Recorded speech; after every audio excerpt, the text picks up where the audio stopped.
The reason why we're talking about Joe Biden as much is because one of the biggest anchors of cable news wrote a book about it. Let's play this clip.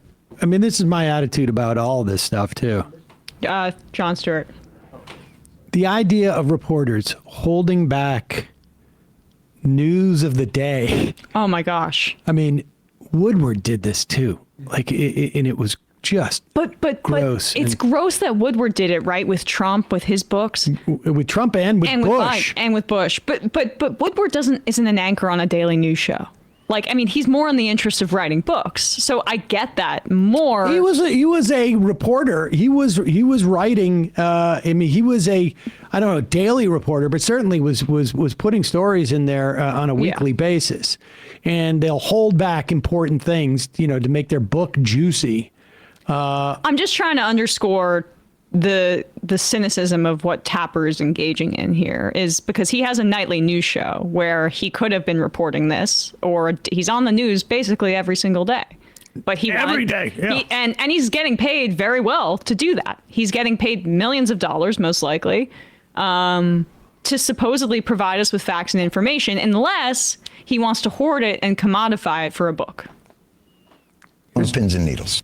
I'm very anxious right now. I'm very nervous, very anticipatory. And it's not about whether Russia and Ukraine will be settled. It's not whether somebody can stop Netanyahu. Somebody, please. It's not whether Taylor's unfriended Blake. I don't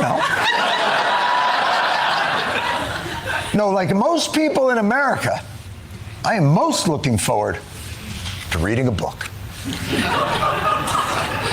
But when? When? We're back with breaking news in our politics lead and a brand new excerpt from my upcoming book with Axios' Alex Thompson. It's called Original Sin. I'm not sure if you've heard of it. It's on Biden's decline. It's called Original Sin. I'm sure you've heard on May 20th. That's Tuesday.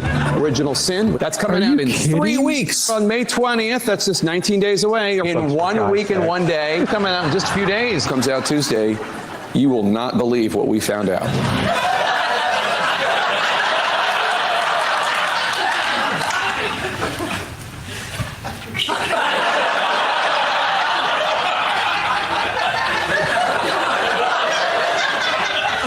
Don't news people have to tell you what they know when they find it out?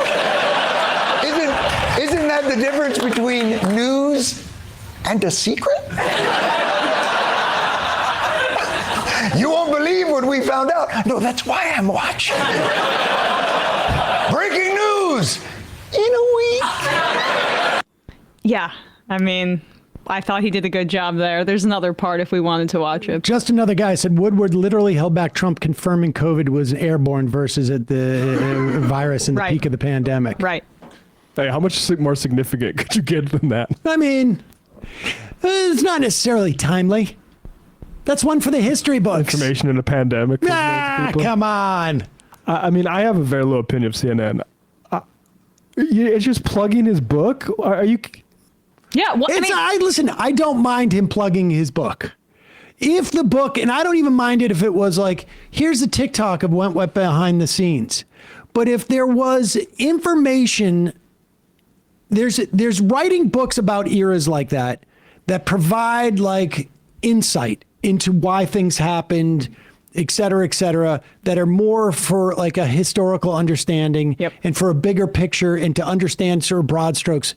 But if there's information in there that could have changed the trajectory of history because it was so sort of like binary that even the casual observer would have changed their behavior, right? Like nobody's going to say like, well, he had an advisor who was, used to work for this senator. And so that there was more interest in doing this trade deal as opposed to doing a different deal. None of that information is going to reach your average viewer.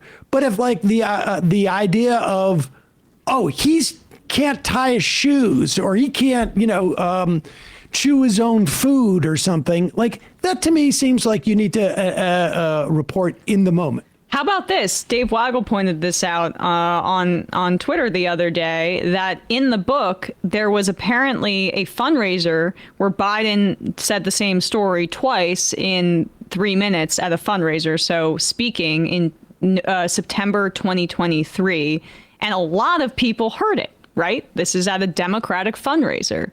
And yet that wasn't reported. That would have been really relevant information ahead of an election that we were told was as serious as the results are showing us right now with what Donald Trump is doing to this country and to the world. But you know how important it is sometimes to repeat something in this business so that people it really gets into people's heads.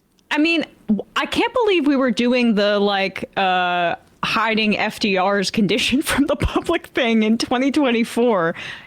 But it's not even for national interest. It's for Jake Tapper and Alex Thompson to commodify their book. I mean, yeah. The New Yorker's Jane Mayer pointed this out on the podcast I Love to Hate, the New Yorker political scene. She was saying a lot of the times when these people write these books, they negotiate these terms that like tie their hands from reporting, or things are embargoed until the book comes out, which, yeah, I guess there is some utility, as you guys are saying, like to get that access to this historical information. But also what you're doing is you're allowing these people to then absolve themselves of having participated in this thing, sometimes allowing them to be quoted anonymously, and sometimes absolving them publicly and having them now say, like, look at all this bad thing, all this bad stuff that happened. Now I'm on the right side for having admitted it. The problem is that when you enter into those negotiations, the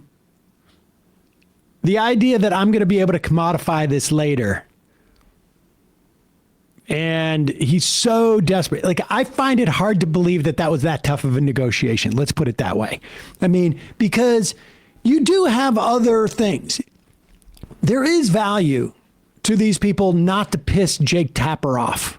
There is value for them not to burn the bridge of a reporter who knows something. So the leverage dynamic, I think, based upon my experience, is overstated when it behooves the person cashing in. Like the lack of leverage. The only way I could have gotten this information that he was barely was not eating solid foods was if I promised to report it in Q2 of 2025.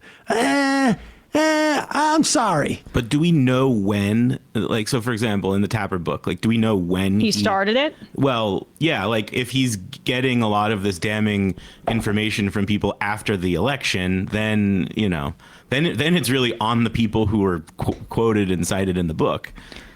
I don't know if that's necessarily clear when they began. He told Megyn Kelly about his actual coverage during the time. I feel a sense of humility about my coverage. It's not that I was asking about his favorite movie or color. We were talking about Putin. We were talking about other issues. But of course, I look back on my coverage with humility. I wish I'd covered the issues of age and mental acuity more. Do I wish that in that 15-minute interview with Biden in October 2022, that was the only subject?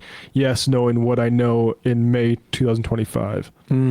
CNN has a history of allowing their star anchors to have side gigs that are maybe conflicts of interest. Here you go, Russ. Chris Cuomo had to leave CNN because he was on the side giving his brother advice on the sexual harassment allegations against him, and that was considered a conflict of interest because it would inhibit his reporting on his brother, who was the governor, and that seems pretty straightforward, and he was still knowingly engaging in that side gig. This is also something that inhibits Jake Tapper's honest reporting on the Biden administration. If he knew for months and months or however long that this was a real problem, but wasn't revealing that to his audience, that is also a conflict because you are conflicted between your job as a reporter and an anchor on television, where you're supposed to be giving people the news, and your financial incentive to withhold that information for your own book. Yep. I would also say maybe it's funny that Jake says, I was asking him about Russia and stuff, because I think if Biden had different positions on, say, Russia, Ukraine, or maybe Israel, Palestine, Tapper might have not overlooked some of those signs that he did for that entire time. You think if Bernie said the same exact story at a fundraiser, as if he'd be at some fundraiser like this twice. Yeah. Oh my God. And I mean, in the same way when Trump is saying like, people are going to have to get by, little girls are going to have to get by with $2 or $3. If Bernie had said that kind of thing, I mean, they would start impeachment hearings yesterday. So,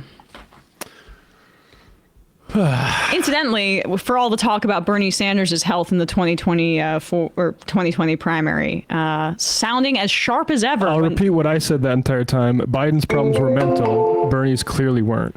Yeah.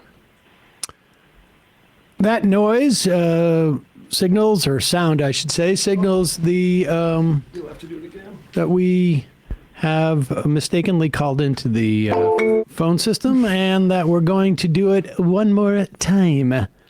646-257-3920 is the number. 646-257-3920 is the number. Hey, folks, don't forget to hit the subscribe button and check out our daily show. We do it every day at 12 p.m. Eastern for about 2.5 hours. We even take phone calls. You should check that out.